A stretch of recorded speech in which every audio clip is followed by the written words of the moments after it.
ಆತ್ಮೀಯ H16 news ಅರ್ಥಾತ್ ಹೇ ಸೀತಾರಾಮಗೆ ಸ್ವಾಗತ. ನಾನು ನಿಮ್ಮವ MI ಅಥವಾ ಮಲ್ಲಪ್ಪ ಚೋತಾವರ್. ಆತ್ಮೀಯರೇ, ಸುಪ್ರೀಂ ಕೋರ್ಟ್ಗೆ ನಮ್ಮ ಸೌಜನ್ಯರ ತಾಯಿ ಕುಸುಮಾವತಿ ಮತ್ತೊಮ್ಮೆ ತನಿಖೆ ಆಗಬೇಕು. ಈಗ ಆಗಿದ್ದ ತನಿಖೆ ಸರಿಯಾಗಿಲ್ಲ. ಈಗಾಗಲೇ CID ಆಗಿರ್ಬೋದು, CBI ಆಗಿರ್ಬೋದು ಮಾಡಿದಾರ ತನಿಖೆಯನ್ನು, ಆದರೆ ಸತ್ಯ ಇನ್ನೂ ಹೊರಗೆ ಬಂದಿಲ್ಲ. ಇದು ಮಾಡಿದವರು ಯಾರೂ ಗೊತ್ತಾಗಿಲ್ಲ.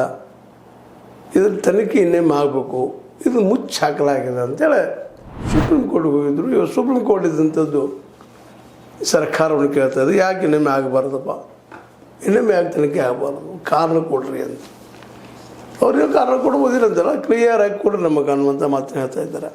ಧರ್ಮಸ್ಥಳದ ಸೌಜನ್ಯ ಮೇಲಿನ ಅತ್ಯಾಚಾರ ಹಾಗೂ ಕೊಲೆ ಪ್ರಕರಣದ ಮರು ತನಿಖೆ ನಡೆಸುವಂತೆ ಕೋರಿ ಸಲ್ಲಿಸಲಾದ ಅರ್ಜಿಗೆ ಸಂಬಂಧಿಸಿದಂತೆ ತೆಗೆದುಕೊಳ್ಳಲಿರುವ ಪ್ರಸ್ತಾವಿತ ಕ್ರಮಗಳ ಕುರಿತು ವಿವರವಾದ ವರದಿ ಸಲ್ಲಿಸುವಂತೆ. ಈಗ ಇನ್ನೊಂದು ತನಿಖೆ ಅಂದರೆ ಯಾಕೆ ಆಗಬೇಕು, ಏನಾಗಬೇಕು, ಹೆಂಗೆ ಆದರೂ ಕ್ಲಿಯರಾಗಿ ನಮಗೆ ಕೊಡ್ರಿ. ಯಾವ ರೀತಿಯಾಗಿ ತನಿಖೆ ಮಾಡ್ತೀರಿ, ನೀವು SIT ಮಾಡ್ತೀರಿ, ಏನು ಮಾಡ್ತೀರೋ, ಇನ್ನೊಂದು ತನಿಖೆ ಆಗಬೇಕು ಆಗಬಾರ್ದು, ಎಲ್ಲರಿಗೂ ಉತ್ತರ ಕೊಡ್ರಿ ಅನ್ನುವಂಥ ಮಾತನ್ನು. ಜೊತೆಗೆ ಈಗಾಗಲೇ ತನಿಖೆ ದಿಶಾಭೂಲಾಗಿದೆ, ಮತ್ತೊಂದು ಏನೋ ಆಗಿ ಎದ್ದು ಹೋಗ್ತಾ ಇದೆ. ಆದಷ್ಟು ಇದು ಮುಚ್ಚಾಕೋದು ಕೆಲಸ ಸಾಕಷ್ಟಾಗಿ ಹೋಗಿಬಿಟ್ಟಿದಾವೆ. ಅದಕ್ಕೆ ಇದು ಭಾಳ ಎಚ್ಚರಿಕೆ ಅಂತ, ಸಾಕ್ಷಿಗಳು ಸಹಿತ ಹಾಳು ಮಾಡೋಂಗಿಲ್ಲ ಅನ್ನುವಂಥ ಕಂಡೀಷನ್ ಈಗಾಗಲೇ ಒಪ್ಕೊಂಡಿದ್ದಾರೆ. ಅದನ್ನು ನಾವು ಹಾಳು ಮಾಡಿಲ್ಲ, ಇದ್ದಾವ ಸಾಕ್ಷಿಗಳು ಅಂತ ಹೇಳ್ಕೊಳ್ತಾ ಇದ್ದಾರೆ. ಆದರೂ ಅಪರಾಧಿ ಯಾರು ಅನ್ನೋದು ಇವತ್ತಿಗೂ ಗೊತ್ತಾಗ್ತಾ ಇಲ್ಲ ಮಾಡಿದವರು.